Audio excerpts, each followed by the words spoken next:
Hey guys, Coach Anthony Randolph here, and I want to show you a quick video of a team that I had the privilege of coaching about 2 years ago. But I want to break down the importance of understanding your belief of for possession and how to score a goal that you actually want, and so you can replicate it. So let's watch this go really quick, and then we're gonna break it down. We're the team in red, ECNL RL.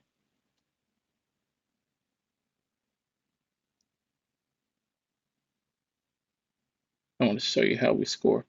And comment down below where you're watching from, and comment down below what you see. I'd love to talk with you about it. What a goal.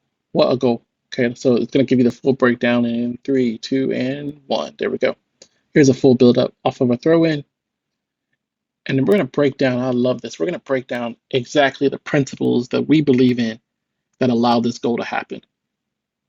And then how you can replicate it in your team environment. And maybe it'll help you be able to help your team improve. That's always the goal of the videos.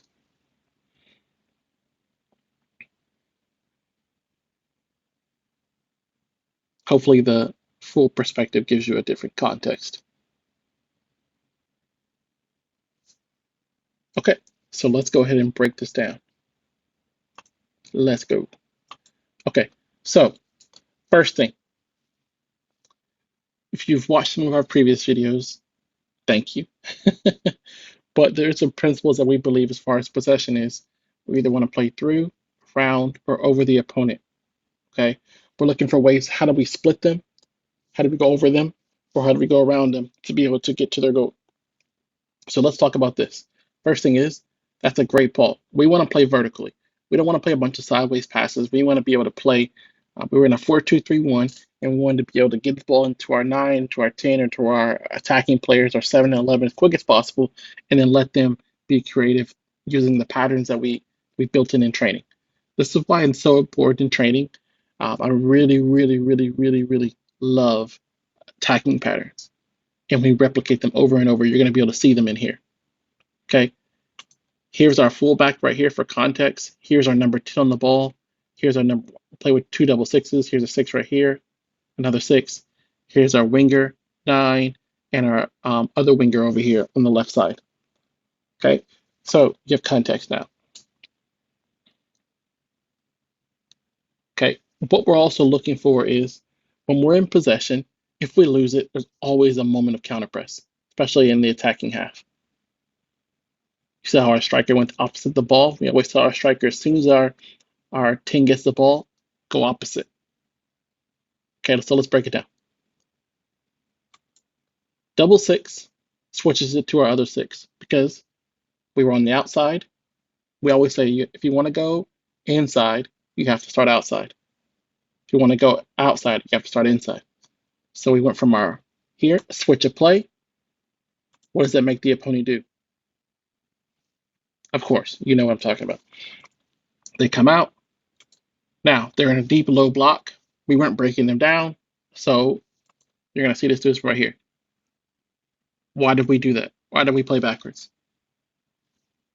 Yes, yes, you know, to draw them forward. Why do we want to draw them forward? To create space and behind. That's our belief. Right here. Now, what you're going to see, maybe you just missed it. It's so simple, but a lot of sentiments don't, especially at the youth game, don't do this. This player right here, good player.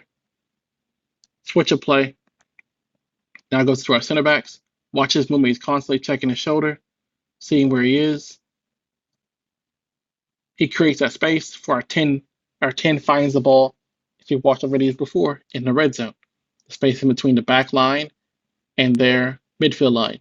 The red zone, what that does in the red zone is it's a hard decision for either the back line to step up and defend you, because then there's space behind it for your striker to run into, or the midfield line, because then there's space for the midfielders, and they can't decide who should defend the 10 in that moment, or the attacking player. Now, rotations. Our 10 comes out wide, our 7 or 11 goes inside. Okay, as our 10 comes back inside, our 7 to 11 draws the space. So movements, these are good movements that they're recognizing. That took a while for them to learn, but they did. We lost the ball. Immediate, we call it doubling up. 2 on the ball, so we can win it instantly. We do in their half. Now look at this. Watch 10, the ball's coming to the 10. Okay, we always tell our striker, be opposite the ball. So the ball's on his right side, be on the left side, so that you can make blindside runs into the box. And the striker, the center backs most likely will be watching the ball, especially at the youth level.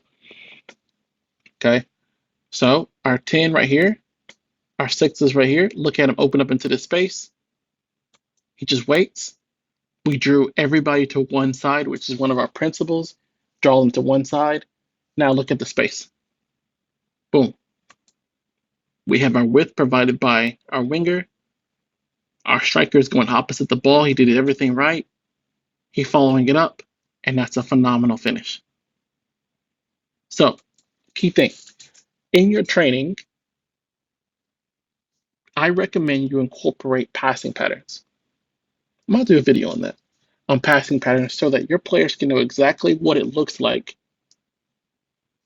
in their half to get to goal.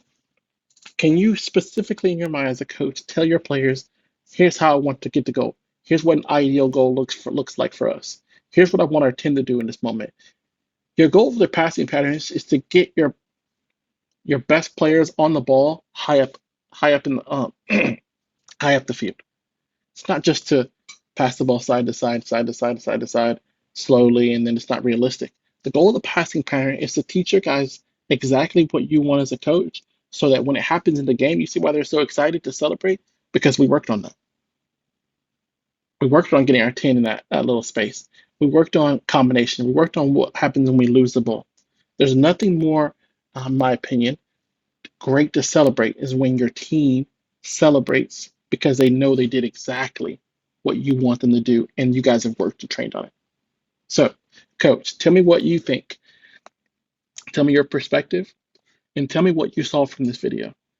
And tell me if you use passing patterns. How does it help you? How does it help your players? What have you noticed from it? What have you seen from it?